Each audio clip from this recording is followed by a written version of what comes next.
പ്ലാട്രോൺ റീൽസിൻ്റെ പുതിയൊരു എപ്പിസോഡിലേക്ക് വീണ്ടും സ്വാഗതം.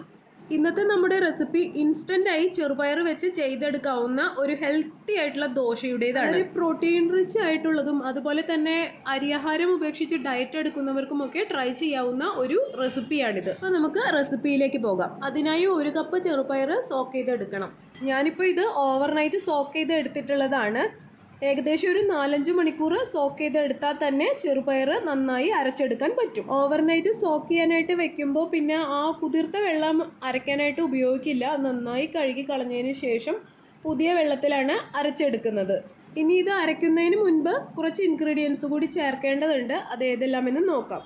അതിനായി ഇപ്പോൾ ഞാനിവിടെ എടുത്തിരിക്കുന്നത് പച്ചമുളക് 3 എണ്ണം, ഒരു ചെറിയ കഷ്ണം ഇഞ്ചി, ഒരു തണ്ട് കറിവേപ്പില, 5-6 ചെറിയ ഉള്ളി ഇല്ലാത്തവർക്ക് അതിന് പകരം സവാളയും ഉപയോഗിക്കാം, 1/4 ടീസ്പൂൺ ജീരകം എന്നിവയൊക്കെ ചേർത്ത് കൊടുത്താണ് ബാറ്റർ അരച്ചെടുക്കേണ്ടത്. ജീരകം ഇഷ്ടമില്ലാത്തവർക്ക് അത് അവോയ്ഡ് ചെയ്യാം.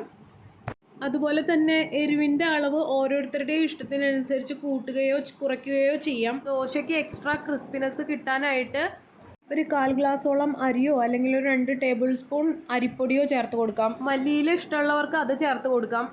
ഞാനിപ്പോൾ ഇവിടെ ഞാൻ ഈ കാണിച്ചിരിക്കുന്ന ഇൻഗ്രീഡിയൻസ് മാത്രമേ ചേർക്കുന്നുള്ളൂ. നമ്മുടെ ഓരോരുത്തരുടെയും ഇഷ്ടത്തിനനുസരിച്ച് ടേസ്റ്റിനനുസരിച്ച് എരിവിലോ ഉപ്പിലോ ചേർക്കുന്ന ഇൻഗ്രീഡിയൻസിലോ ഒക്കെ മാറ്റങ്ങൾ വരുത്തി ഉപയോഗിക്കാം. ഞാനിപ്പോൾ ഇവിടെ ഇത് അരച്ചെടുത്തിരിക്കുന്നത് 2 ബാച്ചായിട്ടാണ്. 2 ബാച്ചായിട്ട് അരച്ചെടുക്കാനായിട്ട് 1/2 കപ്പ് വെള്ളമാണ് എനിക്ക് ആവശ്യമായിട്ട് വന്നിരിക്കുന്നത്. ഒരുപാട് വെള്ളം ചേർത്ത് കൊടുക്കാതെ കുറച്ച് വെള്ളം ചേർത്ത് കൊടുത്ത് ക്രമീകരിച്ചിട്ട് വേണം അരച്ചെടുക്കാനായിട്ട്. പിന്നെ ആവശ്യമുണ്ടെങ്കിൽ നമുക്ക് ബാറ്ററിൻ്റെ കൺസിസ്റ്റൻസി റെഡിയാക്കാനായിട്ട് കുറച്ച് വെള്ളം കൂടിയും ചേർത്ത് കൊടുക്കാം. ഇനി നമുക്കിത് അരച്ചെടുക്കാം. ഞാനിപ്പോൾ ഇതാ മാവ് അരച്ചെടുത്ത് കൊണ്ടുവന്നിട്ടുണ്ട്. ഇനി നമുക്ക് ഇതിലേക്ക് ഒരല്പം കായം പൗഡർ, ആവശ്യത്തിന് ഉപ്പ് എന്നിവ ചേർത്ത് ഒന്ന് ഇളക്കി യോജിപ്പിച്ചതിന് ശേഷം ഒരു 10-15 മിനിറ്റ് മാറ്റി വയ്ക്കാം. ഫെർമെൻറ്റേഷനൊന്നും ആവശ്യമില്ലാത്തത് കൊണ്ട് അപ്പോൾ തന്നെ ഉണ്ടാക്കിയെടുക്കാം.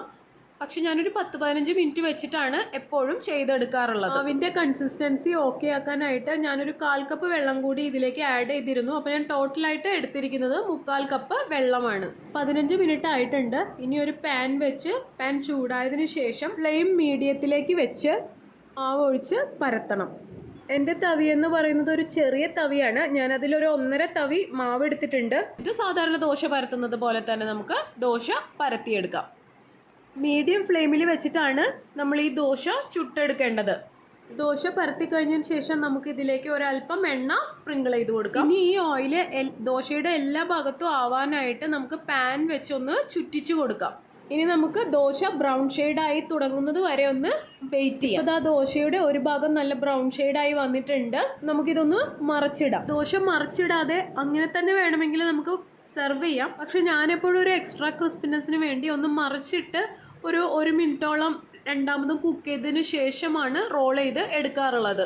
അതുപോലെ തന്നെ ദോശമാവ് പാനിൽ പരത്തിയതിന് ശേഷം പാനിൻ്റെ എല്ലാ സൈഡിലേക്കും ഫ്ലെയിം എത്തുന്നില്ലെങ്കിൽ ദോശയുടെ എല്ലാ ഭാഗത്തേക്കും ഫ്ലെയിം എത്തുന്ന രീതിയിൽ പാൻ നീക്കി വെച്ച് കൊടുത്തുകൊണ്ട് ദോശ മുരിയിപ്പിച്ചെടുക്കണം. ആദ്യത്തെ നമ്മുടെ പെസറട്ടു എന്ന പേരിൽ അറിയപ്പെടുന്ന ചെറുപയർ ദോശ റെഡിയായിട്ടുണ്ട്.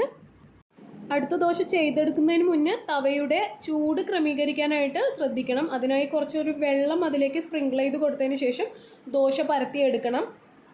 ദോശത്തട്ടിൽ ചൂട് കൂടിപ്പോയാൽ ദോശ പരത്തുമ്പോൾ ആകെ ഉരുണ്ടു പിടിക്കും. അതുകൊണ്ടാണ് ചൂട് ശ്രദ്ധിക്കണം എന്നുള്ളത് പറയുന്നത്. ഇനി രണ്ടാമത്തെ ചെറുപയർ ദോശയിൽ ഞാൻ കുറച്ച് ഫില്ലിങ് ആഡ് ചെയ്യുന്നുണ്ട്.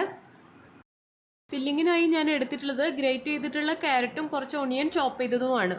ഫില്ലിങ്ങിൻ്റെ അളവൊക്കെ ഓരോരുത്തരുടെയും ഇഷ്ടത്തിനനുസരിച്ച് കൂട്ടുകയോ കുറയ്ക്കുകയോ ചെയ്യാം. പച്ചമുളക് വേണമെങ്കിൽ പച്ചമുളക് ചേർത്ത് കൊടുക്കാം. അതുപോലെ തന്നെ ദോശ മൊരിഞ്ഞു തുടങ്ങുന്നതിന് മുന്നേ തന്നെ നമ്മൾ ഫില്ലിങ് ചേർത്ത് കൊടുക്കണം. അപ്പോൾ മൊരിയുന്ന സമയം കൊണ്ട് ഈ ഫില്ലിങ്ങിനും ചെറിയൊരു വേവ് കിട്ടും. അതുപോലെ തന്നെ സ്പാച്ചുല വെച്ച് ചെറുതായി ഒന്ന് ഫില്ലിങ് അമർത്തി കൊടുക്കുന്നതും നല്ലതാണ്.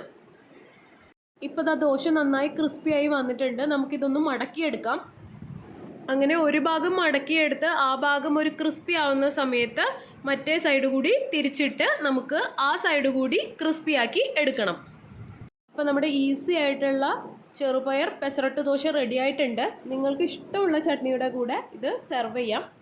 ദോശയ്ക്ക് പുളിയില്ലാത്തത് കാരണം ചട്നി ഒരല്പം പുളിയുള്ളത് എടുക്കുന്നതായിരിക്കും കൂടുതൽ നല്ലത്.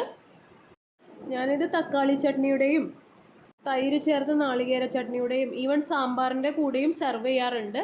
ഓരോരുത്തരുടെയും പേഴ്സണൽ ചോയ്സിനനുസരിച്ച് നമുക്ക് ഏത് ചട്നിക്കൊപ്പം വേണമെങ്കിലും സെർവ് ചെയ്യാം. 1 കപ്പ് ചെറുപയർ ബാറ്റർ കൊണ്ട് 7 ദോശയാണ് ഞാൻ ഉണ്ടാക്കിയെടുത്തിരിക്കുന്നത്. നല്ല ക്രിസ്പിയായി ചൂടോടെ കൂടി കഴിക്കാനാണ് ഈ ദോശ ഏറ്റവും നല്ലത്. ഇൻഗ്രീഡിയൻസ് എല്ലാം ഡിസ്ക്രിപ്ഷനിൽ കൊടുത്തിട്ടുണ്ട്. അപ്പോൾ വീണ്ടും മറ്റൊരു റെസിപ്പിയുമായി കാണുന്നത് വരെ ഞാൻ ബിനു സൈനിങ് ഓഫ്.